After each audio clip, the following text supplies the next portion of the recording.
Baik, selamat pagi semuanya. Kuliah kita pagi hari ini bertopik signaling in the labor market. Jadi ini adalah salah satu teori di ekonomika pendidikan dan juga teori di ekonomika ketenagakerjaan, selain teori modal manusia yang sudah kita diskusikan pada minggu yang lalu. Nah, saya berharap nanti akan ada diskusi dari kalian, jadi kalau ada pertanyaan atau kemudian butuh klarifikasi terkait dengan konsep signaling in the labor market, silakan unmute dan kemudian menanyakan secara langsung. Nah, saya akan mencoba untuk membahas secara umum konsep dari signaling in the labor market dan signaling model secara umum sebelum nanti kita melihat ilustrasi dari model tersebut. Oke? Nah, saya akan mulai dengan konsep dari signaling model. Kuliah ini saya ambil materinya dan juga kemudian figurnya itu dari rangkuman yang dilakukan oleh Page tahun 2010 berjudul Signaling in the Labor Market. Nah, ini ada di buku Ekonomika Pendidikan oleh Brewer dan McEwen. Nah, teori signaling itu sebetulnya ditulis atau merupakan karya dari Michael Spence, makanya biasanya disebut dengan Spence's Signaling Model. Ini adalah artikelnya yang terbit di tahun 1973. Jadi teori ini sebetulnya sangat berguna di situasi-situasi di mana ada dua agen ekonomi dan masing-masing agen itu memiliki akses ke informasi yang berbeda. Artinya di sini ada situasi informasi yang asimetrik antara kedua agen. Michael Spence itu menerima hadiah Nobel pada tahun 2001 untuk karya-karyanya di signaling. Nah, jadi kalian nanti bisa melihat kuliahnya pada saat penerimaan Nobel Prize di link yang disediakan di sini. Oke. Nah, baik, saya akan lanjutkan. Saya akan mencoba untuk memberikan semacam general overview perbedaan antara signaling model dan human capital. Nah, ada dari kalian yang ingin menjelaskan apa itu teori modal manusia dari yang kita sudah diskusikan minggu lalu? Silahkan. Anyone?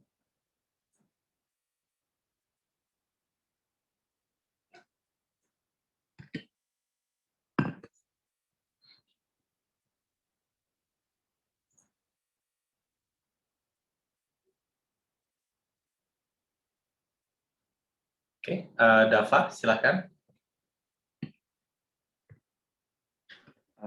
Baik, Kak. Jadi di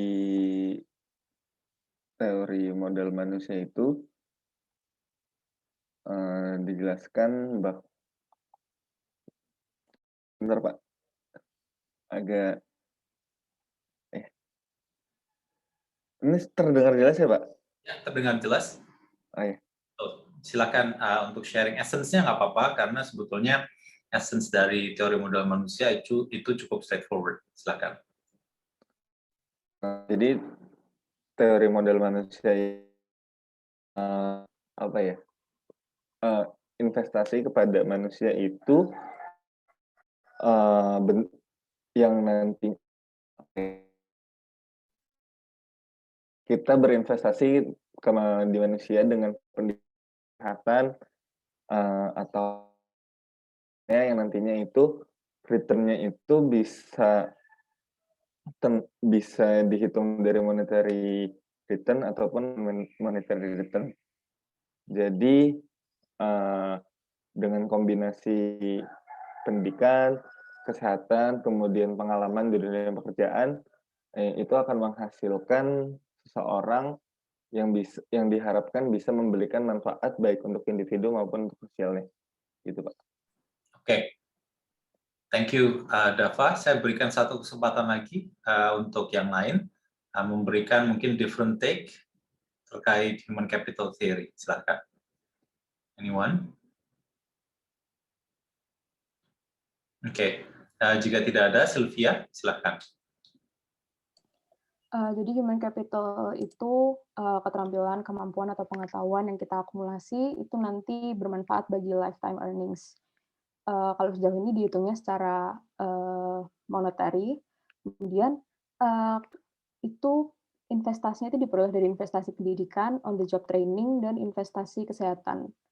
Nanti itu akan meningkatkan produktivitas, kemudian nanti bisa dicerminkan dari wage, seperti itu, Pak.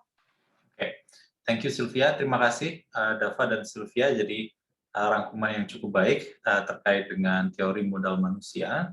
Jadi individu yang rasional itu akan mengambil pendidikan atau akan menempuh pendidikan lebih lanjut selama ekspektasi manfaat itu lebih besar daripada biaya yang dikeluarkan, dan setiap pendidikan atau setiap tingkat pendidikan yang dienyam itu akan meningkatkan produktivitasnya dan nanti akan tercermin di upahnya. Dan tentunya itu adalah salah satu manfaat yang cukup sempit ya, yaitu adalah upah yang lebih tinggi, karena kita juga mendiskusikan berbagai macam manfaat dari manfaat non moneter yang bisa diperoleh pada saat kita menempuh pendidikan yang lebih tinggi atau kemudian mengakumulasi kapital manusia yang lebih tinggi.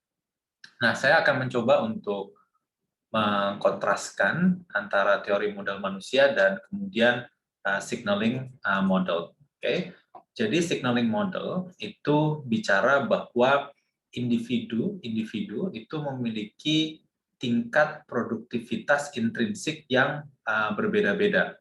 Oke, itu yang pertama. Dan kemudian cara untuk membedakan individu dengan tingkat intrinsik, tingkat produktivitas intrinsik yang berbeda itu adalah dengan cara melihat tingkat pendidikannya. Oke, jadi dengan kata lain, tingkat pendidikan itu menjadi sinyal dari tingkat produktivitas intrinsik dari individu. Itu adalah signaling model. Nah, bagaimana dengan human capital theory? Human capital theory itu bilang bahwa pendidikan itu akan meningkatkan produktivitas dari individu, dus upahnya. Oke, jadi di sini kalian mulai untuk membaca perbedaan antara signaling theory dan kemudian human capital theory. Di signaling theory, pendidikan itu menjadi sebuah signaling atau kemudian menjadi sebuah sorting device antara individu-individu yang memiliki tingkat produktivitas intrinsik yang berbeda. Nah, sedangkan kalau di human capital theory, pendidikan itu akan meningkatkan produktivitas mereka, terus kemudian upahnya. Nah, jadi kalau di signaling theory, individu-individu yang memiliki tingkat pendidikan yang lebih tinggi itu menerima upah yang lebih tinggi karena pendidikan memberikan mereka kredensial. Oke. Jadi sekali lagi, pendidikan itu sebagai sebuah kredensial yang menjelaskan produktivitas mereka, tetapi pendidikan itu bukan sebuah media atau kemudian platform untuk meningkatkan keterampilan dan pengetahuan mereka. Nah, jadi nantinya kita akan melihat bahwa ada banyak sekali implikasi dari teori human capital dan kemudian teori signaling itu yang saling beririsan, tetapi mereka memiliki makna yang cukup berbeda.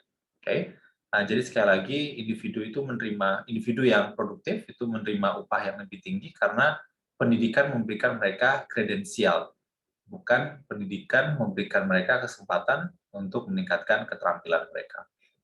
Nah, jadi ini adalah dasar dari teori signaling versus kemudian human capital yang nanti akan kita bahas lebih lanjut. Oke, ada pertanyaan dulu untuk diskusi singkat ini sebelum saya lanjutkan.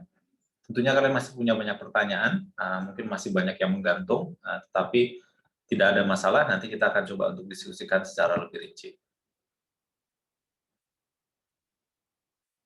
Oke, good. Silakan anytime kalian ingin bertanya, silakan unmute. Oke. Nah, tadi saya sudah sebutkan bahwa pendidikan itu memiliki peran sebagai signaling, device untuk signaling. Kita akan menggunakan beberapa kata ini secara bergantian, signaling, screening, sorting. Oke, maknanya sama, jadi pendidikan itu nanti akan menjadi alat untuk signaling, kemudian alat untuk screening, dan kemudian alat untuk sorting. Nah, secara mudah itu seperti ini. Kalian nanti lulus, oke? Kemudian setelah kalian lulus, kalian akan melamar pekerjaan. Kalian membawa diploma dan kemudian membawa CV kalian. Asumsikan misalnya ada 2 individu yang melamar pekerjaan. Satu membawa diploma pekerjaan, yang satu tidak membawa diploma pekerjaan. Walaupun kemudian individu tersebut mungkin sama-sama memiliki produktivitas yang sama.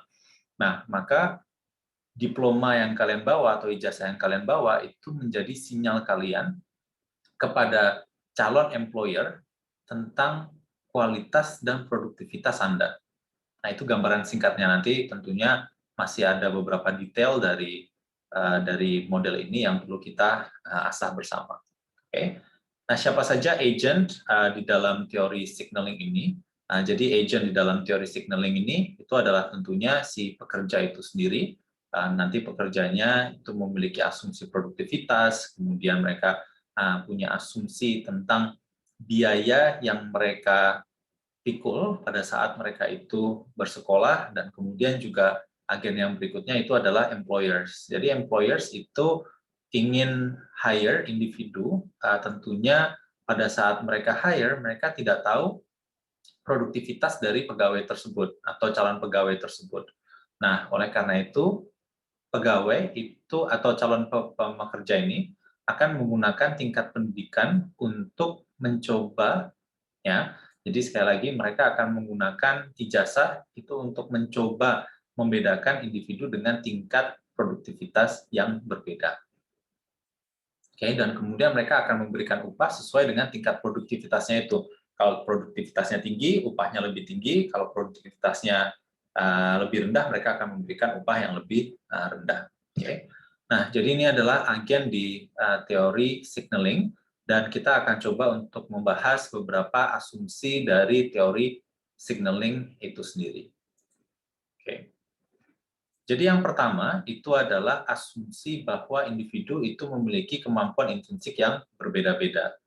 Nah, perbedaan keterampilan atau kemudian perbedaan kemampuan atau kemudian perbedaan produktivitas intrinsik ini tidak dipengaruhi oleh tingkat pendidikan mereka. Oke, jadi kemudian individu itu apa istilahnya, untuk memudahkan ya, jadi individu itu lahir, kemudian mereka itu sudah tahu tingkat produktivitasnya, apakah mereka itu adalah high ability worker, high productivity workers, atau kemudian mereka itu adalah low productivity workers. Oke. Jadi itu adalah asumsinya. Jadi saya memahami tingkat produktivitas saya, pekerja yang lain juga mereka tahu tingkat produktivitas mereka. Oke.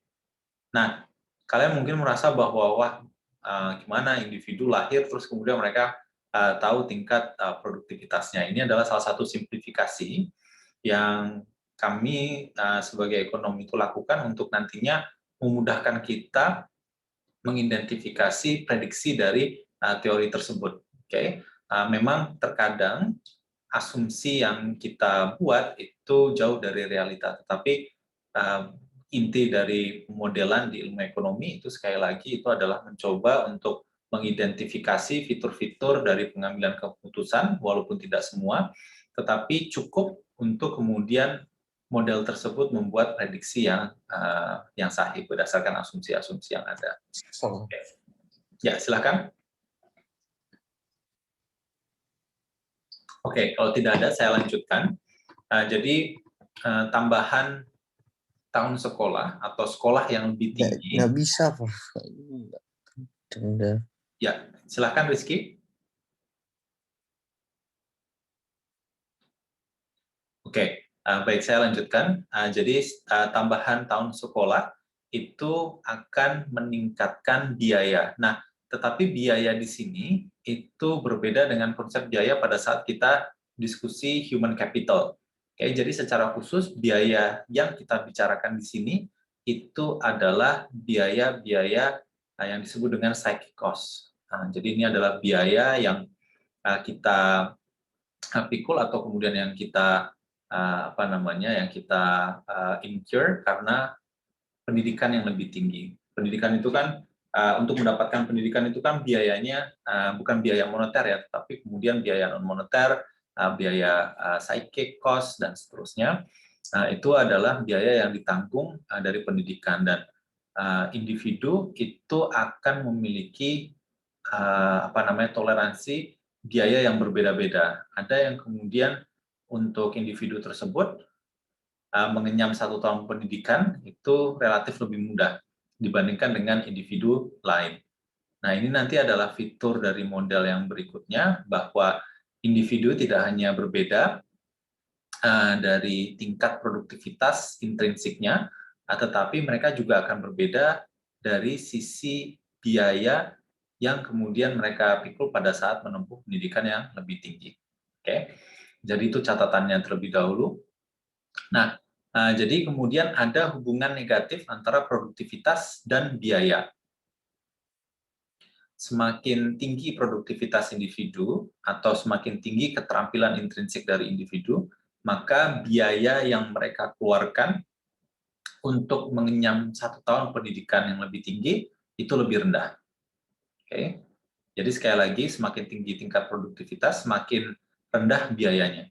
Anda bisa membayangkan kalau individunya itu produktif, individunya itu memiliki keterampilan yang lebih baik, maka biaya-biaya non-moneter dari pendidikan itu menjadi lebih rendah. Kenapa? Karena untuk mereka mengenyam 1 tahun pendidikan yang lebih lama itu lebih mudah, kemudian juga mereka memiliki taste atau selera belajar yang lebih tinggi, dan seterusnya. Oke, jadi sekali lagi saya ingin menggarisbawahi bahwa biaya yang dimaksud di sini itu bukan biaya moneter, tetapi lebih ke psychic cost atau kemudian biaya-biaya yang diinternalisasi individu karena harus mengenyam pendidikan yang lebih lama. Contohnya kalian kan selama di kuliah ini ada monetary cost yang kalian keluarkan. Oke, itu bukan yang menjadi konsiderasi kita, tetapi kemudian biaya effort yang kalian keluarkan. Oke. Kemudian juga biaya terkait dengan misalnya pressure atau kemudian mungkin biaya terkait dengan stres yang kemudian diinternalisasi oleh masing-masing individu. Oke. Nah, jadi individu itu akan memiliki biaya effort yang berbeda-beda. High productivity workers itu akan memiliki biaya effort yang lebih rendah dibandingkan dengan low productivity workers, di mana low productivity workers itu akan memiliki biaya effort yang lebih tinggi. Oke, jadi kuncinya di sini itu adalah individu yang senang belajar atau kemudian individu yang biaya belajarnya itu lebih rendah itu akan memperoleh sinyal itu lebih mudah dibandingkan dengan yang lainnya. Oke, jadi sekali lagi tujuannya di sini bagi si calon pekerja itu adalah bagaimana saya bisa memberikan sinyal kepada calon pekerja saya bahwa saya adalah individu dengan tingkat produktivitas yang tinggi. Oke, dan caranya untuk membedakan adalah dengan individu tersebut mengambil tingkat pendidikan yang lebih tinggi. Oke. Nah, nanti tentunya akan ada beberapa asumsi apakah kemudian tingkat pendidikan yang lebih tinggi ini rasional atau tidak untuk individu tersebut. Itu nantinya perlu kita telah lebih lanjut. Tetapi itu adalah idenya. Nah, jadi saya akan rangkum untuk asumsi pertama dan asumsi kedua. Jadi ada 2 macam atau 2 tipe individu. Individu dengan tingkat produktivitas tinggi, individu dengan tingkat produktivitas rendah. Untuk individu dengan tingkat produktivitas tinggi, maka biaya effort untuk 1 tahun pendidikan yang lebih tinggi itu lebih rendah, sedangkan untuk individu dengan tingkat produktivitas rendah, maka biaya effort yang harus mereka keluarkan untuk pendidikan yang lebih tinggi itu juga lebih tinggi pula. Oke. Jadi individu yang istilahnya bisa belajar dengan mudah, itu mereka bisa mendapatkan sinyalnya lebih murah dibandingkan yang individu dengan produktivitas rendah.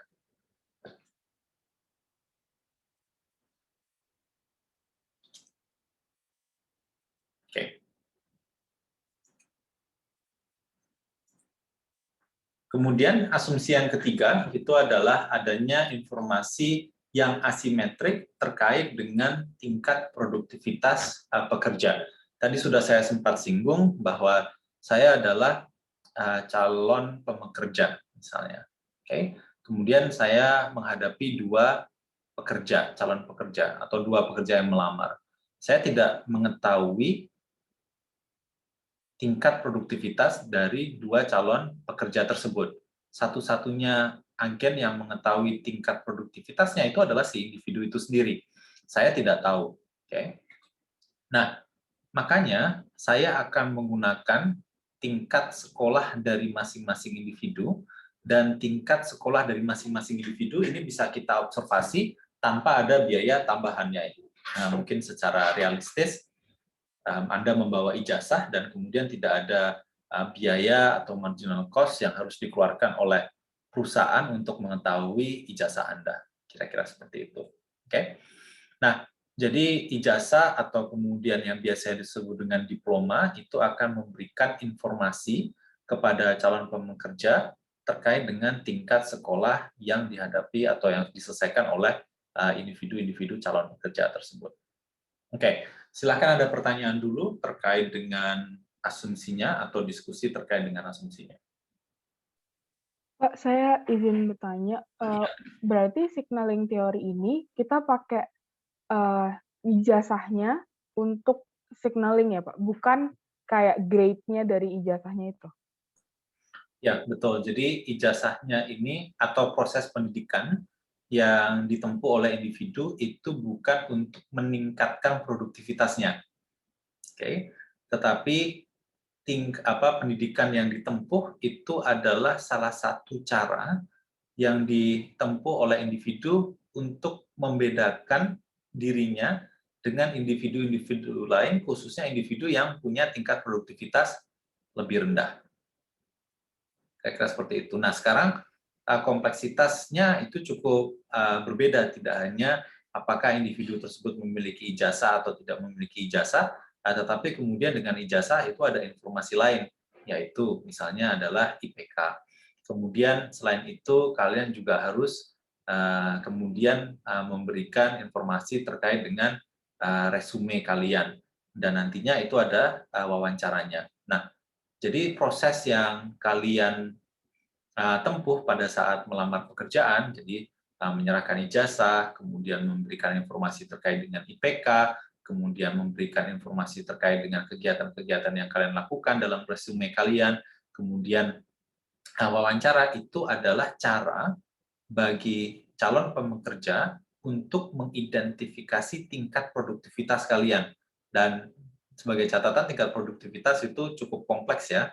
Jadi tidak kemudian hanya keterampilan, tapi juga tentunya networking, kemudian teamwork, terus kemudian presentation skill, semuanya. Itu kira-kira yang bisa dihadapi. Jadi memang pada reality sekarang sorting itu menjadi lebih kompleks karena ada berbagai macam sinyal yang bisa kalian berikan selain ijazah yang kalian bawa, tetapi sekali lagi bagi calon pekerja itu adalah salah satu proses yang mereka tempuh sedemikian rupa sehingga mereka bisa dengan lebih baik mengidentifikasi tingkat produktivitas dari pekerja.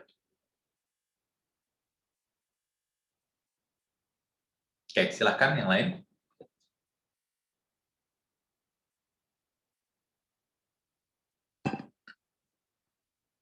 Oke, good. Baik, saya akan lanjutkan diskusinya, yaitu adalah potential employers. Jadi sekali lagi, potential employers itu tidak bisa mengetahui tingkat produktivitas intrinsik dari masing-masing calon pekerja. Oke, jadi satu-satunya yang mereka bisa observasi itu adalah tingkat sekolah yang diselesaikan, dan kemudian dia akan menggunakan tingkat sekolah ini sebagai informasi untuk memprediksi produktivitas dari tenaga kerja. Oke, jadi ini yang dimaksud dengan informasi yang asimetrik. Oke, jadi individu tahu kualitasnya, individu tahu tingkat produktivitasnya intrinsik, dia tahu keterampilannya, tetapi calon pekerja mereka tidak mengetahui tingkat keterampilan saya. Oke. Nah, ini adalah salah satu kasus di mana muncul informasi yang tidak simetris atau informasi yang asimetrik. Oke. Nah, jadi setelah pekerja ini mengetahui tingkat sekolah dan kemudian menggunakan tingkat sekolah ini sebagai informasi untuk memprediksi tingkat produktivitas, mereka kemudian membuat hiring decision dan menetapkan upah berasumsikan bahwa individu dengan tingkat pendidikan yang lebih tinggi itu lebih produktif. Nah, karena asumsi ini mereka akan menentukan upah atau menetapkan upah yang lebih tinggi untuk individu dengan tingkat pendidikan lebih tinggi. Oke, dengan asumsi tadi, individu dengan tingkat pendidikan yang lebih tinggi itu lebih produktif. Nah, satu catatan, asumsi ini, asumsi bahwa individu dengan tingkat pendidikan yang lebih tinggi itu lebih produktif, itu adalah belief dari calon pekerja. Nah, belief ini itu adalah salah satu terminologi teknis di teori permainan atau kemudian nanti di diskusi teori mikroekonomika. Jadi saya kira kalian sudah mungkin mendapatkan paparan tentang tentang game teori, atau kemudian kalian sudah mendapatkan paparan juga terkait dengan information asymmetry. Nah, salah satu hal yang muncul di sana itu adalah belief. Jadi saya sebagai firm, saya punya belief bahwa individu dengan tingkat pendidikan yang lebih tinggi itu lebih produktif. Nah, dan nanti saya akan mencoba untuk melihat apakah belief itu true atau tidak. Jadi kalau misalnya belief itu true, maka kemudian akan terjadi equilibrium. Ya, nanti kita akan coba lihat. Nah, satu poin lagi, jadi asumsinya itu akan akurat jika kemudian pekerja yang lebih produktif itu memang memilih sekolah yang lebih tinggi. Nah, ini nanti yang akan kita coba untuk verifikasi dari sisi si pekerjanya. Kalau belief ini itu benar, maka kita akan mencapai keseimbangan, equilibrium. Nah, kita akan beranjak ke pekerja itu sendiri. Jadi pekerja itu adalah rasional karena mereka akan berinvestasi di pendidikan seandainya manfaat yang mereka terima dari 1 tahun pendidikan lebih tinggi itu melebihi biaya yang harus mereka keluarkan. Manfaatnya apa? Manfaatnya itu adalah upah yang lebih tinggi. Upah yang lebih tinggi berarti lifetime earnings yang lebih tinggi. Jadi the only thing that they care about is the lifetime earning. Tapi tadi sudah kita catat di awal bahwa biaya yang dikeluarkan oleh individu-individu itu akan berbeda. Secara khusus, biaya effort itu akan lebih tinggi di antara individu-individu yang tingkat keterampilan atau tingkat produktivitasnya intrinsik lebih rendah. Nah, manfaatnya itu basically itu adalah sama untuk individu dengan tingkat produktivitas tinggi dan tingkat produktivitas rendah. Ini satu catatan, artinya kalau tidak ada mekanisme sorting, maka mereka akan mendapatkan benefit yang sama. Jadi kalau misalnya mereka sama-sama mendapatkan pendidikan rendah, maka upahnya akan sama. Kalau mereka sama-sama mendapatkan pendidikan tinggi, maka upahnya juga akan sama. Itu yang dimaksud dengan manfaat yang sama antara pekerja produktivitas tinggi dan pekerja produktivitas rendah. Ini bukan berarti bahwa pada akhirnya mereka akan menerima manfaat yang sama. Tetapi conditional terhadap tingkat pendidikan yang sama, mereka akan mendapatkan manfaat yang sama. Nah, jadi kalau kalian sudah mulai untuk menangkap idenya, maka individu-individu, terutama individu yang tingkat produktivitasnya tinggi, mereka harus mencari sinyal atau mendapatkan sinyal sedemikian rupa sehingga mereka bisa membedakan dirinya dengan individu-individu dengan tingkat produktivitas rendah. Dan kalau mereka bisa memperoleh sinyal itu, maka mereka bisa mendapatkan upah yang lebih tinggi. Kira-kira seperti itu. Nah, tetapi sekali lagi, cost-nya itu berbanding terbalik dengan tingkat produktivitas. Saya ingin tekankan lagi, karena masih banyak yang sudah saya tekankan, tapi mereka masih membayangkan bahwa biayanya itu adalah biaya moneter. Sekali lagi, biayanya di sini adalah effort cost, atau biaya yang dikeluarkan untuk effort memperoleh pendidikan yang lebih tinggi. Nah, itu adalah dari sisi employer dan dari sisi worker. Nah, kita akan coba lihat equilibrium-nya. Nah, jadi tambahan upah yang berkaitan dengan pendidikan itu akan cukup untuk individu produktivitas tinggi mendapatkan atau kemudian mencari pendidikan yang lebih tinggi. Tetapi kemudian tambahan upah karena pendidikan yang lebih tinggi itu tidak cukup besar bagi pegawai dengan atau pekerja dengan tingkat produktivitas yang rendah. Oke. Kenapa? Karena tadi ada cost-nya. Jadi karena cost-nya itu cukup tinggi bagi saya yang kemudian tingkat produktivitasnya itu rendah, maka tambahan upah yang disebabkan oleh pendidikan yang lebih tinggi itu tidak cukup untuk mengkompensasi tambahan biaya yang ada. Nah, oleh karena itu saya kemudian memutuskan untuk ya sudah saya tidak perlu untuk sekolah lebih tinggi karena net benefit bagi saya itu akan lebih tinggi seandainya saya tidak sekolah. Nah, tetapi kalau untuk individu yang tingkat produktivitasnya tinggi, maka dia akan mengambil tingkat pendidikan yang lebih tinggi, mengeluarkan effort, tetapi dia akan mendapatkan net gain yang jauh lebih tinggi. Oke, karena kemudian tingkat pendidikan yang lebih tinggi itu juga. Nanti kita akan coba lihat ilustrasinya.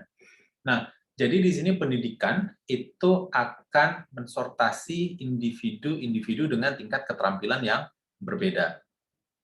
Jadi individu yang tingkat produktivitasnya tinggi itu manfaat over cost-nya lebih tinggi untuk tingkat pendidikan yang lebih tinggi juga, sehingga mereka akan mengambil tingkat pendidikan yang lebih tinggi. Sedangkan untuk individu yang tingkat produktivitasnya rendah, maka sulit bagi mereka untuk menjustifikasi tingkat pendidikan yang lebih tinggi. Nah, oleh karena itu mereka tidak mengambil pendidikan yang lebih tinggi. Oke. Nah, karena proses sortasi ini itu sesuai dengan belief dari calon pekerja, maka kemudian kita mendapatkan sebuah equilibrium. Oke. Nah, jadi kalau kalian lihat di sini ada beberapa syarat sedemikian rupa sehingga terjadi equilibrium.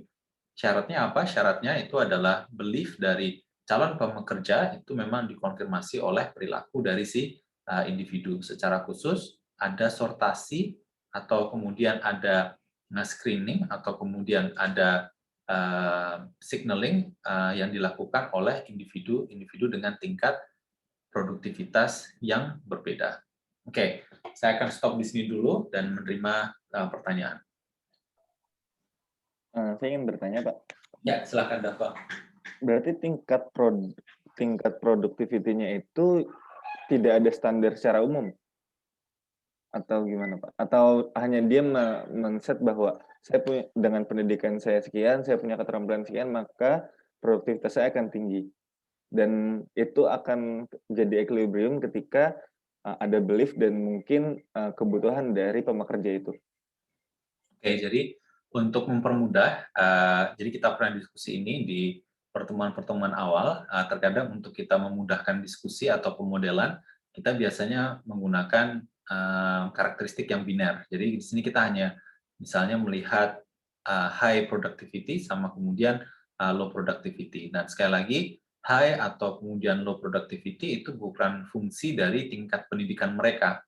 Oke. Tetapi kemudian high productivity dan low productivity ini adalah dua individu yang berbeda, maka individu dengan high productivity itu akan mencoba untuk mengikuti tingkat pendidikan yang lebih tinggi sehingga dia bisa mensortasi dirinya itu berbeda dengan individu yang tingkat pendidikannya rendah. Jadi selection-nya di situ. Memang nanti kalau kita sudah bicara tentang realita, maka proses signaling-nya itu menjadi jauh lebih kompleks karena banyak sekali sinyal yang bisa kita berikan kepada calon pekerja. Jadi yang tadi sudah disebutkan, ijazah, kemudian grade, kemudian resume kalian, wawancara kalian, cara berpakaian kalian, kemudian timekeeping kalian pada saat wawancara, semuanya itu akan menjadi sinyal yang relevan untuk calon pekerja. Nah, tapi kalau kemudian kita hanya sederhanakan, maka sortasi yang paling penting itu adalah pendidikan. Ya, silakan.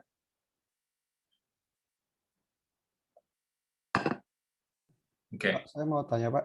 Ya, silakan, Pak Is.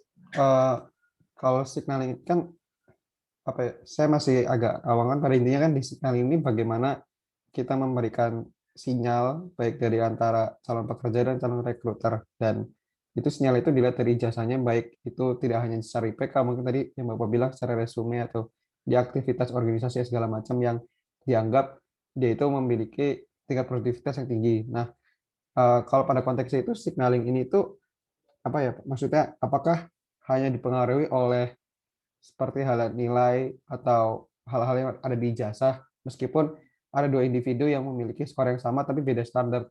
Ini yang saya sempat baca juga sih, kayak itu konteksnya kalau nggak salah di Amerika itu dengan tingkat nilai hasil UN yang sama tapi beda state, itu gara-gara satu state itu memiliki standar yang lebih tinggi, dia jadi kalah dalam persaingan dunia kerja, sedangkan dengan nilai yang sama dengan individu lain di state yang lebih rendah standarnya itu, apa ya, bagaimana pengaruhnya dia ke signaling itu atau bagaimana hubungannya ya Pak? Terima kasih Pak.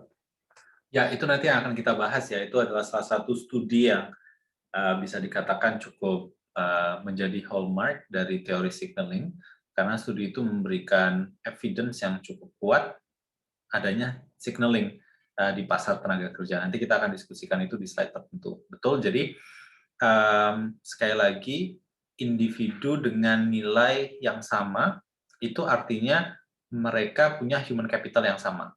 Oke, kira-kira seperti itu. Tapi dari dua individu dengan nilai yang sama, satu memiliki ijazah GED, namanya General, sebentar saya lupa, General Equivalency Diploma, yang satu tidak punya diploma. Jadi skornya sama, berarti asumsi human capital-nya sama, tetapi karena passing grade-nya berbeda antar negara bagian, yang satu dapat diplomanya, yang satu tidak dapat diploma.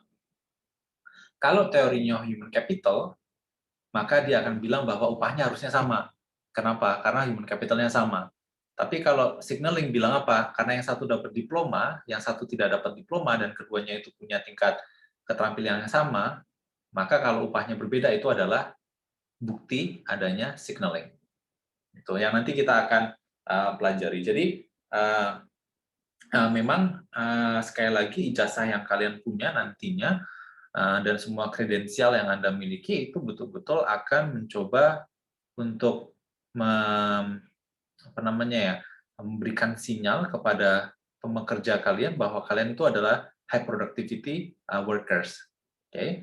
Dan kemudian bagi kalian itu menempuh pendidikan atau kemudian misalnya kalian pengen betul-betul membedakan diri Anda, maka kemudian kalian ikut misalnya course programming secara individu, kalian ikuti course data analytical secara individu, kemudian kalian bekerja sebagai asisten secara individu, dan seterusnya. Nah, semua itu adalah cara-cara yang bisa kalian lakukan untuk memberikan sinyal kepada calon pekerja bahwa kalian adalah high productivity workers. Okay.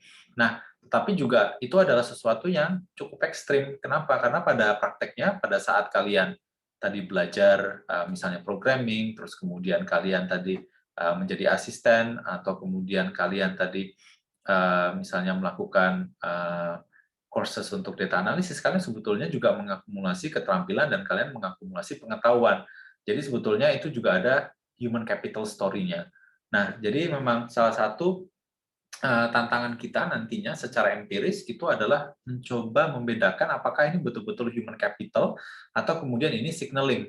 Oke, karena terkadang keduanya itu sama-sama relevan. Oke, dan ada bukti untuk keduanya. Oke, nanti kita akan kembali lagi ke diskusi itu. Jadi asumsi kuncinya dari model signaling itu adalah adanya korelasi negatif antara produktivitas dan kemudian biaya effort yang harus dikeluarkan untuk mendapatkan sinyal tersebut. Sinyalnya apa? Pendidikan. Oke.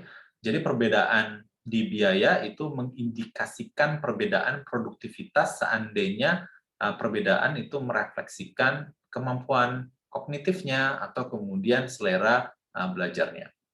Oke. Dan kemudian seandainya biaya itu dipengaruhi oleh faktor-faktor lain selain kemudian kemampuan kognitif atau kemudian produktivitas atau kemudian tasteful learning, tetapi misalnya biayanya itu dipengaruhi oleh misalnya kontribusi keluarga yang berbeda-beda untuk SPP, dukungan keluarga yang seterusnya, maka bisa saja individu-individu yang memiliki higher cost itu bisa saja tidak lebih produktif dibandingkan dengan mereka yang punya lower cost. Nah, tetapi mereka bisa menempuh pendidikan yang lebih tinggi. Kenapa? Karena biayanya bukan hanya biaya intrinsic effort tadi, tetapi juga ada biaya-biaya seperti misalnya SPP atau kemudian kemampuan mereka memberi buku yang lebih bagus dan seterusnya. Jadi sekali lagi ini adalah salah satu fitur dari asumsi yang cukup jauh di realita. Kenapa? Karena kalau di realita faktor-faktor yang mempengaruhi biaya effort itu tidak hanya berkaitan dengan biaya effort intrinsik, tetapi juga biaya-biaya yang lain yang juga sifatnya itu adalah biaya moneter. Oke? Nah, jadi kalau itu yang terjadi, jadi perbedaan biaya tidak hanya perbedaan biaya karena intrinsik dari individu untuk mengeluarkan effort, tetapi karena ada biaya-biaya lain, seperti misalnya biaya pendidikan dan seterusnya, maka pendidikan itu bukan sebagai alat signaling yang baik untuk membedakan tingkat pekerja dengan produktivitas tinggi dan pekerja dengan produktivitas rendah. Oke. Jadi itu adalah diskusi asumsi kuncinya, yaitu adalah cost of effort-nya tadi. Nah, ada pertanyaan sebelum saya lanjutkan ke ilustrasi dari model signaling?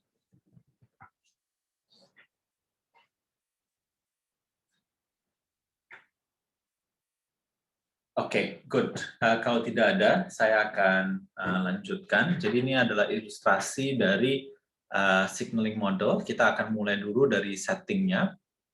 Jadi ada dua tipe pekerja dengan tingkat produktivitas rendah, tipe 1, individu dengan tingkat produktivitas tinggi, tipe 2. Oke.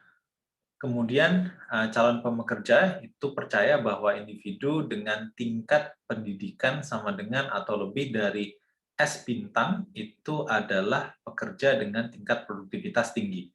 Sekali lagi mereka nggak tahu tingkat produktivitas intrinsik dari pekerja yang hanya mereka bisa observasi itu adalah tingkat pendidikannya. Dan kemudian mereka percaya bahwa tingkat pendidikannya itu merefleksikan tingkat produktivitasnya. Oke? Nah, jadi kemudian mereka akan membayar berdasarkan tingkat produktivitas tersebut. Produktivitas tinggi, mereka akan bayar dengan upah yang lebih tinggi. Oke? Jadi secara khusus, individu itu akan membayarkan upah yang lebih tinggi kepada mereka yang punya tingkat pendidikan S bintang dan lebih besar daripada S bintang, sedemikian rupa sehingga lifetime earnings-nya itu adalah nanti dinotasikan dengan E2. Oke, nanti saya akan tunjukkan. Dan kemudian mereka yang punya tingkat pendidikan di bawah S bintang itu akan mendapatkan upah yang lebih rendah, sehingga mereka akan mendapatkan lifetime earnings-nya sebesar E1. Oke. Nah, jadi ini adalah hubungan antara lifetime earnings dan kemudian schooling. Sekali lagi, ini adalah simplifikasi. Kenapa? Karena kita hanya punya high productivity workers, low productivity workers, high level of schooling, low level of schooling. Oke, jadi memang simplifikasi. Tetapi sekali lagi dengan simplifikasi ini membantu kita untuk nantinya membuat prediksi. Nah, ini adalah lifetime earnings-nya untuk individu dengan tingkat calon pekerja itu akan memberikan upah yang lebih rendah untuk individu dengan tingkat pendidikan lebih rendah, oke, dan lifetime earnings-nya itu dijelaskan oleh garis E1. Oke. Tetapi untuk individu yang memiliki tingkat pendidikan S bintang ke atas, S bintang dan S bintang ke atas, mereka akan mendapatkan upah yang lebih tinggi dan lifetime earnings-nya lebih tinggi, yaitu adalah E2. Oke, jadi sekali lagi, pekerja itu memberikan upah hanya berdasarkan tingkat pendidikannya, yaitu adalah S bintang. Oke, jadi ini adalah informasi yang dimiliki oleh pekerja dan kemudian saya sebagai individu akan menginternalisasi informasi tersebut. Oke, kalau saya dapat S bintang, maka saya akan dapat upah lebih tinggi dan kemudian mendapatkan E2. Sebaliknya, saya hanya akan mendapatkan E1. Itu adalah informasi yang saya punya sebagai calon pekerja. Oke, nah pertanyaan berikutnya itu adalah apakah saya akan mengambil tingkat pendidikan lebih tinggi S bintang atau tidak usah? Nah, itu adalah pertanyaan individu. Apa yang nanti membedakan? Yang membedakan kemudian itu adalah biayanya tadi, atau psychic cost, atau kemudian cost of effort yang kemudian mereka harus keluarkan. Oke. Dan setelah mereka tahu, oke, ini benefitnya seandainya saya mendapatkan S bintang, ini kemudian benefitnya seandainya saya tidak mendapatkan S bintang, dan kemudian ini adalah biaya yang saya keluarkan. Oke. Maka kemudian kita bisa mendapatkan mana keputusan dari individu. Nah, kita mulai dulu dari kurva biaya yang harus mereka keluarkan seandainya mereka menempuh pendidikan yang lebih tinggi. Oke.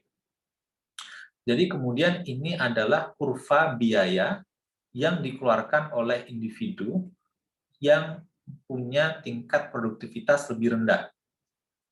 Oke. Jadi kalau kalian lihat secara umum, biaya effort atau psychic cost yang mereka keluarkan itu meningkat seiring tahun sekolahnya. Oke. Tetapi kemudian individu tipe 2 itu akan memiliki biaya yang lebih rendah. Jadi secara khusus untuk setiap tahun pendidikan yang mereka tempuh, biaya yang harus mereka keluarkan itu setengah dari biaya pekerja tipe 1. Oke. Jadi ini yang membedakan, tadi ada hubungan negatif antara produktivitas dan kemudian tingkat psychic cost atau kemudian cost of effort yang harus mereka keluarkan. Oke. Nah, sekarang kita lihat dulu pekerja yang pertama, yang produktivitasnya itu adalah rendah.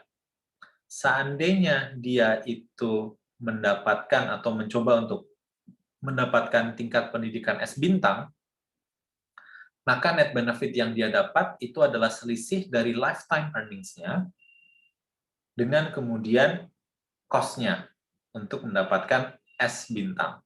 Oke, jadi ditandai dengan yang berwarna oranye. Nah, bagaimana seandainya dia tidak mendapatkan pendidikan sama sekali? Oke. Seandainya dia tidak mendapatkan pendidikan sama sekali, maka net benefit-nya itu akan lebih tinggi. Oke.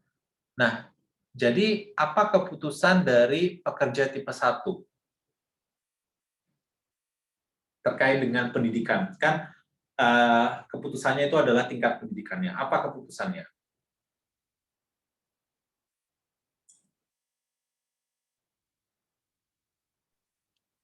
Berarti dia memilih tingkat pendidikan yang lebih rendah, Pak? Ya, kalau dalam konteks yang sederhana ini, dia tidak menempuh pendidikan sama sekali atau 0 years of schooling. Oke, sekali lagi ini simplifikasi, tapi betul secara umum dia akan memilih pendidikan yang lebih rendah. Nah, sekarang kita coba untuk bandingkan dengan pekerja yang kedua.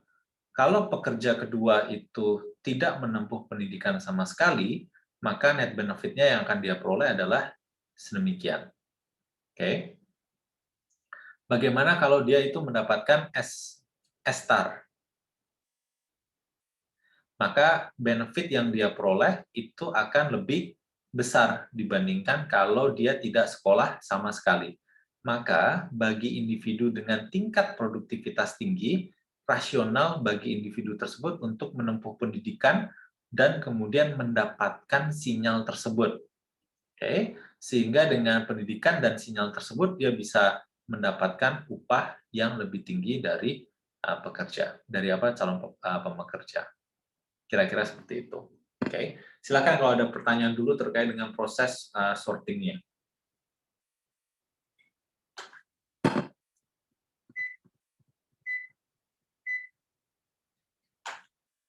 Pak, saya mau tanya, Pak. Ya, Pak, silakan. Ini kan memang simplifikasi ya, Pak. Tapi kan apa ya? Mungkin observasi semata sendiri gitu kan biasanya mungkin kayak dalam tren sekarang itu pendidikan jadi suatu hal yang wajib. Jadi taruhlah memang tipe 1 itu banyak, tapi dia mungkin apa ya? Dia karena mungkin tuntutan segala macam yang menjadikan dia harus menempuh pendidikan, dan dia tahu bahwa dia mungkin nggak tahu kalau misalkan cost yang dia dapatkan ketika dia nggak sekolah menjadi lebih kecil. Lebih kecil dengan net benefit yang lebih besar. Tapi dia tetap mengambil pendidikan. Itu bagaimana ya, Pak? Maksudnya kalau misalkan gitu, ya harusnya nggak usah sekolah aja gitu. Tapi kan ada hal-hal lain gitu mungkin, Pak. Ya, betul sekali. Jadi itu saya kira salah satu fitur yang menarik ya dari pengambilan keputusan individu di konteks kita yang kita lihat sehari-hari di Indonesia. Dan saya kira kita butuh tahu lebih banyak tentang apa proses pengambilan keputusan mereka. Nah, tadi Anda bilang bahwa mereka mungkin tingkat produktivitasnya itu rendah, tetapi kemudian mengapa mereka tetap menempuh pendidikan? Ya, mungkin salah satu penjelasannya itu adalah mereka melihat manfaat dari mereka mendapatkan pendidikan dan kemudian mendapatkan gelar itu sendiri. Oke, dalam artian efek dari ijazah mungkin untuk konteks kita itu jauh lebih tinggi dibandingkan dengan misalnya akumulasi keterampilan atau pengetahuan dari proses pendidikan itu. Oke, itu satu. Atau kemudian yang kedua itu adalah mereka mungkin tingkat produktivitasnya itu adalah rendah, mengapa mereka kemudian tetap mengambil pendidikan? Karena bisa saja itu adalah keputusan yang rasional untuk meningkatkan produktivitas mereka. Nah, itu adalah skenario yang kedua. Kemudian skenario yang ketiga itu adalah bisa saja individu dengan tingkat produktivitas yang rendah itu kemudian mereka mengambil pendidikan, mengeluarkan biaya untuk pendidikan, karena mereka tidak punya informasi tentang manfaat yang sesungguhnya dari pendidikan. Jadi bisa saja ada skenario mereka overestimating the benefit of education itself. Gitu. Jadi itu adalah kasus-kasus yang memungkinkan yang kita belum tahu penjelasannya sampai kita melakukan penelitian yang lebih rinci. Jadi saya kira itu PR yang menarik ya untuk melihat apakah ini signaling individu itu menempuh pendidikan untuk diplomanya atau kemudian individu itu ternyata tidak terlalu paham tentang manfaatnya sedemikian rupa sehingga mereka membuat keputusan pendidikan yang salah atau kemudian malah mereka tahu bahwa mereka adalah low productivity workers dan mereka itu mengikuti proses pendidikan untuk meningkatkan produktivitasnya itu sendiri. Semuanya memungkinkan dan mungkin masih ada alternatif penjelasan lain dan itu yang sulit untuk kita kerucutkan mana sih yang paling benar gitu. Karena mungkin ada kasus-kasus tersebut dan kasus-kasus tersebut itu juga umum. Itu tantangannya. Jadi mengapa kita melakukan riset? Karena tujuan kita melakukan riset adalah mencoba untuk mengidentifikasi mana sih kasus yang relevan untuk konteks tertentu, misalnya konteks Indonesia.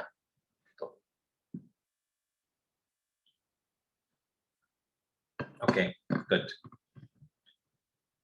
Nah, satu catatan saja, bagaimana seandainya pekerja itu tidak menetapkan upah tinggi rendah berdasarkan S bintang, tetapi mereka menetapkan upah tinggi rendahnya berdasarkan tingkat sekolah S prime. Oke. Jadi sekali lagi, apa yang terjadi seandainya calon pekerja itu menetapkan upah tinggi rendah itu bukan berdasarkan S bintang, tetapi berdasarkan S prime. Nah, dengan ilustrasi yang tadi kita sudah lihat, kita bisa menghitung hal yang sama untuk individu dengan tingkat produktivitas rendah. Ini adalah net benefit-nya. Kalau untuk individu dengan tingkat produktivitas tinggi, ini adalah net benefit-nya. Nah, maka bisa kita bilang bahwa net benefit dari mendapatkan S prime itu jauh lebih tinggi dibandingkan kemudian untuk tidak mendapatkan pendidikan sama sekali, dan kemudian untuk individu tipe 2 atau tingkat produktivitas tinggi, maka mendapatkan S prime itu lebih rasional dibandingkan mendapatkan S bintang. Oke. Jadi kemudian apa isunya? Isunya itu adalah S prime bukan merupakan tingkat pendidikan yang bisa membedakan antara pekerja produktivitas tinggi dan pekerja produktivitas rendah. Oke. Nah, jadi sekali lagi tingkat pendidikan itu juga nantinya penting untuk bisa mensortasi individu berdasarkan produktivitasnya. Oke. Paling tidak dari sisi teori signaling itu sendiri. Oke, jadi diskusinya itu ada summary paper yang dilakukan oleh Wise tahun 1995 yang bilang bahwa sebetulnya Ini sebetulnya ada typo ya. Jadi teori human capital dan kemudian teori signaling itu bukan dua teori yang mutually eksklusif. Oke, jadi nanti saya koreksi. Jadi dia bukan dua teori yang mutually eksklusif. Kenapa? Karena seperti yang tadi sudah kita diskusikan, individu itu menempuh pendidikan untuk betul-betul belajar, akumulasi pengetahuan, akumulasi keterampilan, sehingga mereka bisa lebih produktif. Tetapi di saat yang bersamaan, mereka juga menempuh pendidikan untuk mendapatkan sinyal yang nanti diberikan ke calon pekerja terkait dengan apa produktivitasnya. Oke, jadi kemudian kenapa kok sekarang misalnya Google itu mereka tidak generalisasi ya ini, tapi untuk beberapa konteks kenapa kok Google itu mereka tidak menggunakan ijazah atau diploma untuk melakukan rekrutmen pekerja. Karena mereka merasa bahwa diploma atau kemudian ijazah itu bukan sinyal yang perfect untuk keterampilan dari individu. Nah, oleh karena itu si Google itu kemudian mereka memiliki tes atau kemudian mereka punya uji yang berbeda untuk mereka yang akan menjadi masuk bergabung ke timnya. Yang sedemikian rupa itu mencerminkan produktivitas yang dari pekerja paling tidak untuk keterampilan yang dibutuhkan oleh Google. Oke. Dan kemudian signaling itu sebetulnya adalah ekstensi dari teori modal manusia. Jadi sekarang kalian bisa buka Coursera, kalian bisa ikut course dan Anda dapat sertifikat. Anda bisa ikut edX, kemudian ikut kuliah terkait dengan data analisis, kemudian Anda mendapatkan sertifikat. Nah, selain itu adalah proses bagi kalian untuk betul-betul belajar, tetapi kalian akan memberikan sinyal kepada calon pekerja Anda, hey, saya punya sertifikat ini, saya adalah individu dengan tingkat produktivitas yang lebih tinggi. Gitu. Nah, jadi kalau saya sih middle stance-nya di situ bahwa kedua teori ini itu sama-sama penting dan saya kira sama-sama relevannya. Baik, sebelum saya masuk ke empirical evidence, ada pertanyaan dulu.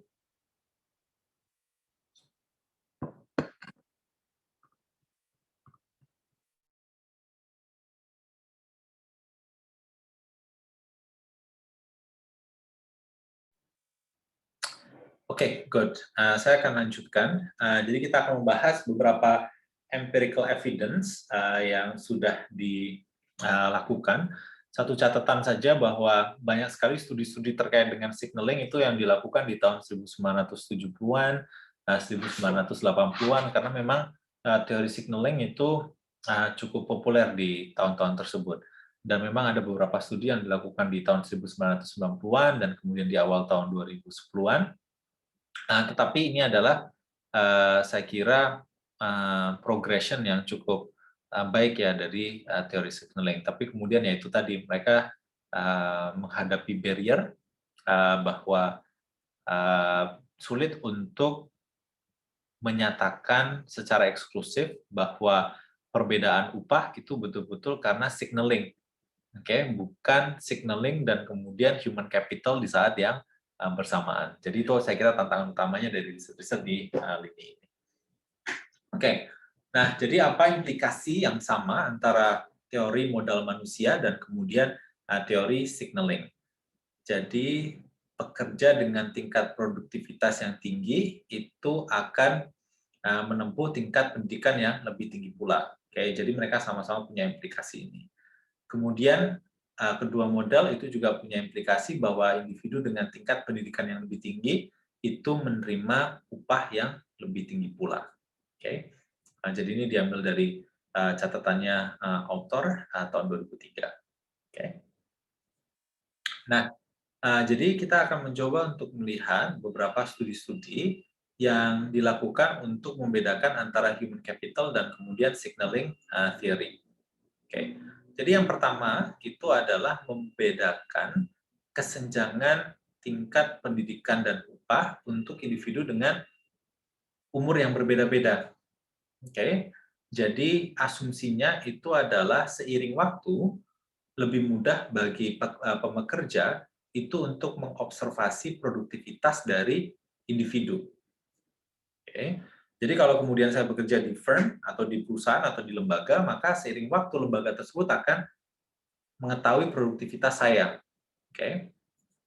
Nah, jadi kemudian itu yang digunakan. Nah, tetapi ada debat di sini bahwa sebetulnya pendidikan itu adalah signaling device di awal mereka masuk. Oke, jadi signaling device kemudian di awal masuk, bukan kemudian signaling untuk produktivitas di masa yang akan datang atau kemudian di later stage of the career. Oke. Nah, kemudian juga studi-studi tersebut itu menemukan bahwa perbedaan pendapatan antara mereka yang produktivitasnya tinggi dan mereka yang produktivitasnya itu rendah itu meningkat antar waktu. Oke. Jadi kalau kemudian saya gambarkan secara sederhana, jadi kita punya, ini adalah misalnya waktu, ini kemudian adalah earnings-nya. Low productivity workers itu mereka mengalami kenaikan pendapatan. Oke. Tetapi kemudian saya misalnya yang low, tapi kemudian high productivity workers itu mereka juga mengalami kenaikan pendapatan. Tetapi kenaikan pendapatan yang mereka terima itu kemudian jauh lebih tinggi. Oke, dibandingkan low productivity workers. Itu yang dimaksud dengan earning differentials yang berubah antar waktu. Jadi earning differentialnya itu pertama itu segini, kemudian antar waktu earning differentialnya itu kemudian akan meningkat. Nah, pertanyaannya adalah ini human capital atau ini teori signaling, gitu kan? Nah, di satu sisi ini sebetulnya adalah bukti akumulasi kapital. Oke, kalian sudah diskusikan kemarin salah satu akumulasi kapital tidak hanya pendidikan tetapi juga on the job training. Oke. Nah, tapi di sisi lain adanya perbedaan kesenjangan upah atau kesenjangan pendapatan antar waktu itu disebabkan karena pendidikan itu betul-betul sinyal yang akurat untuk memprediksi produktivitas pekerja. Nah, jadi ini adalah salah satu contoh di mana kita akan kesulitan untuk membedakan apakah ini human capital atau kemudian ini adalah cerita tentang signaling. Karena human capital dan kemudian signaling itu sama-sama relevan. Oke. Nah, itu yang kemudian menjadi menarik ya untuk konteks ini. Nah, kemudian yang berikutnya itu adalah studi-studi yang mencoba untuk mengidentifikasi perbedaan pendapatan antar industri atau antar jenis pekerjaan. Oke. Jadi secara khusus studi-studi ini kemudian membandingkan tingkat pendidikan dan kemudian pendapatan di antara mereka yang bekerja secara mandiri atau wira swasta dan kemudian mereka yang bekerja di kantoran atau wage earners, kira-kira seperti itu. Nah, studi-studi ini mengasumsikan bahwa signaling itu tidak relevan untuk mereka yang self-employed atau kemudian mereka yang mereka yang bisa dikatakan tidak bekerja di kantor atau mereka yang tidak bekerja dengan gaji. Kenapa? Karena mereka tidak ada calon pekerja yang mereka harus berikan sinyalnya. Karena mereka akan bekerja sendiri. Kira-kira seperti itu.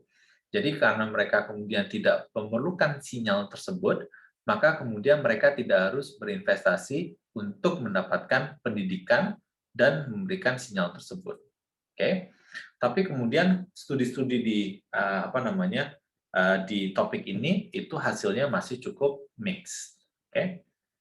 Jadi ini adalah salah satu hal yang kita perlu cermati karena di konteks Indonesia self-employed dan kemudian juga sektor informal itu adalah sektor yang proporsinya cukup tinggi di Indonesia. Nah, menarik untuk lihat apakah kemudian di sektor informal ini itu signaling matters atau enggak gitu.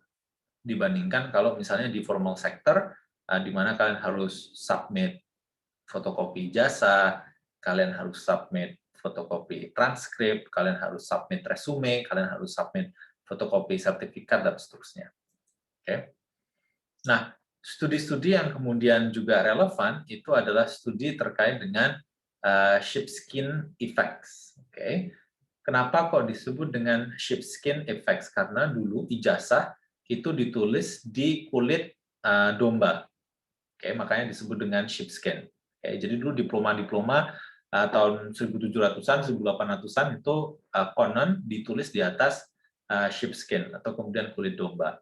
Nah, jadi kemudian sheepskin effect itu menjelaskan efek atau upah yang lebih tinggi karena individu itu memiliki diploma. Oke, jadi mereka punya ijazah, kira-kira seperti itu. Jadi ini adalah imbal balik karena memiliki kredensial atau kemudian diploma atau sertifikat dan seterusnya. Oke. Nah, jadi imbal balik dari kredensial, oke, controlling untuk years of education itu menjadi evidence dari signaling. Jadi sama-sama punya tingkat pendidikan yang sama, oke, tapi yang satu berijazah, yang satu tidak berijazah. Maka harusnya apa? Secara teori signaling, mereka yang berijazah upahnya lebih tinggi. Oke, itu kira-kira adalah prediksi dari signaling model. Sama-sama years of education-nya sama, oke, berarti human capital-nya sama kan? Jadi kemudian yang satu dapat sheepskin atau dapat diploma, yang satu tidak. Berarti kalau upahnya berbeda, berarti itu adalah support dari teori signaling. Oke. Nah, jadi kemudian studi-studi ini mencoba untuk membedakan antara mereka yang lulus SMA atau kemudian mereka yang lulus college relatif terhadap mereka yang hanya lulus SMA tahun pertama atau lulus college tahun pertama. Oke, jadi sekali lagi, studi-studi itu basically membandingkan antara mereka yang lulus SMA atau mereka yang lulus kuliah dan mendapatkan ijazah diploma versus mereka yang hanya menyelesaikan 1 tahun di SMA dan kemudian atau menyelesaikan 1 tahun di college.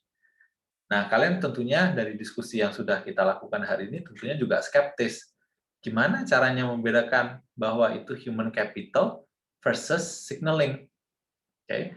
Karena bisa saja individu itu yang hanya versus 1 tahun yang kemudian lulus, itu diantaranya mereka masih bisa meningkatkan keterampilan dan pengetahuan mereka sehingga mereka meningkatkan produktivitas dan akhirnya mendapatkan upah yang lebih tinggi. Oke, jadi ada story human capital juga di situ yang tidak bisa kita pisahkan dari signaling. Oke. Nah, ini yang kemudian menjadi problematik pada saat kita membahas studi-studi terkait dengan efek dari sheepskin. Oke. Nah, ada juga kemudian studi yang cukup kreatif. Jadi kemudian studi ini membandingkan antara 2 kelompok. Jadi kelompok yang terpengaruhi oleh kebijakan wajib belajar, oke, dan kemudian kelompok yang tidak dipengaruhi oleh kebijakan wajib belajar. Oke. Nah, wajib belajar itu akan meningkatkan tingkat pendidikan dari pekerja-pekerja yang high ability. Kenapa? Karena mereka yang high ability itu ingin mendapatkan pendidikan sehingga mereka bisa melepaskan dari kelompok low productivity workers dan kemudian memberikan sinyal kepada calon pekerja. Oke. Nah, jadi sekali lagi individu-individu yang tingkat produktivitasnya tinggi itu mereka ingin mendapatkan tingkat pendidikan yang lebih tinggi untuk memisahkan mereka dari low productivity workers. Oke. Jadi kemudian tingkat pendidikan yang lebih tinggi tadi itu kemudian akan mengurangi tingkat kemampuan yang ada di antara mereka yang hanya sampai dengan tahun wajib terakhir, oke, dan kemudian akhirnya upah untuk mereka yang hanya menempuh pendidikan wajib terakhir itu adalah lebih rendah. Oke. Jadi misalnya sebagai contoh, pemerintah itu menetapkan bahwa wajib belajarnya 11 tahun. Oke. Nah, maka individu yang high ability itu akan mencoba untuk mendapatkan paling tidak 12 tahun pendidikan. Kenapa? Karena mereka ingin signaling bahwa mereka itu adalah lebih produktif. Oke.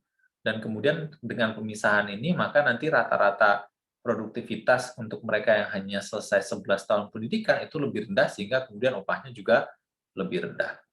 Oke, itu kira-kira studi terkait dengan compulsory schooling laws. Ada pertanyaan dulu, silakan.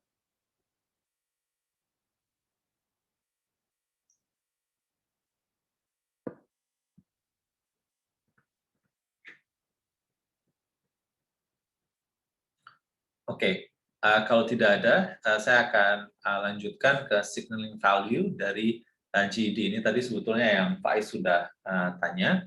Jadi ada apa namanya seperti tes ya yang disebut dengan General Equivalency Diploma atau yang biasa disebut dengan GED. Jadi kemudian individu dengan skor GED yang sama itu kita asumsikan mereka memiliki human capital yang sama.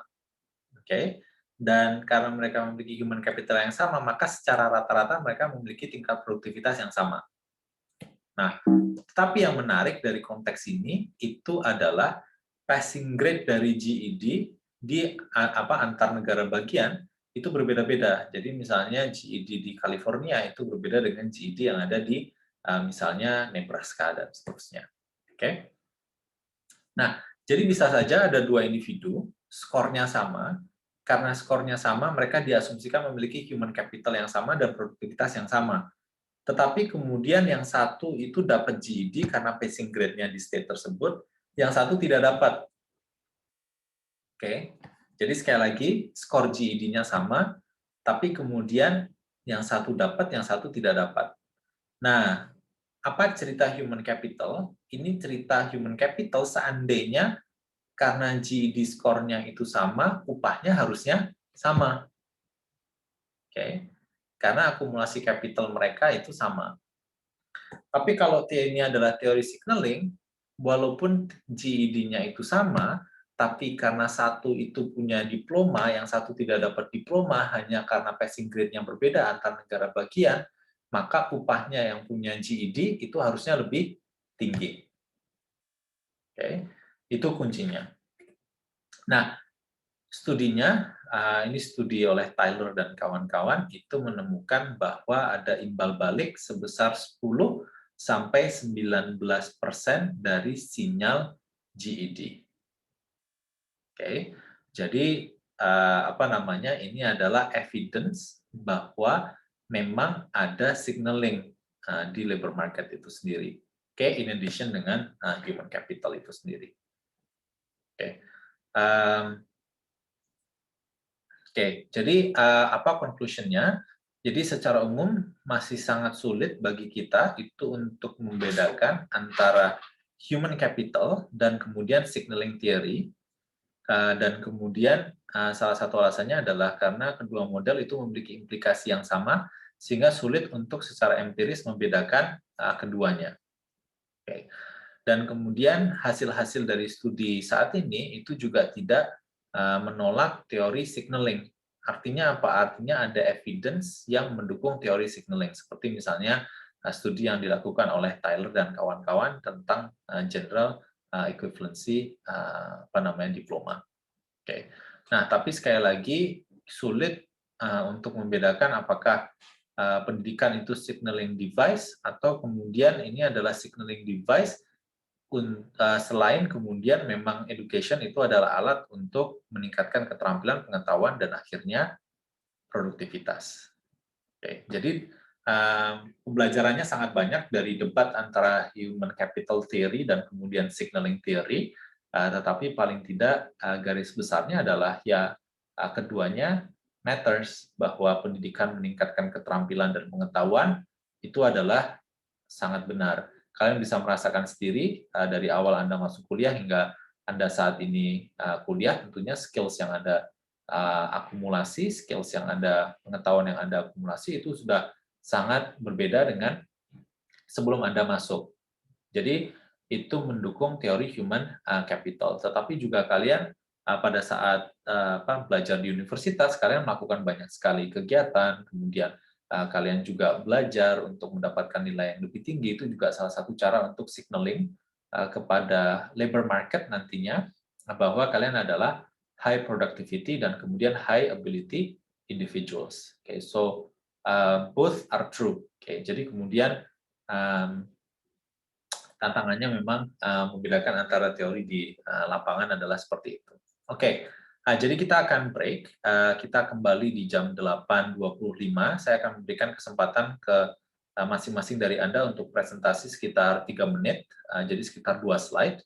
Kemudian nanti saya akan memberikan masukan atau kemudian pertanyaan konfirmasi, dan kemudian kalian bisa melanjutkan itu untuk proyek tengah semester dan kemudian proyek akhir semester. Nah, jadi harapannya paparan yang sudah diberikan oleh Fares tentang bagaimana caranya melakukan literature review dan kemudian bagaimana caranya untuk mengolah data IFRS misalnya, itu bisa memberikan Anda referensi tentang bagaimana melakukan riset. Tetapi itu bukan satu-satunya.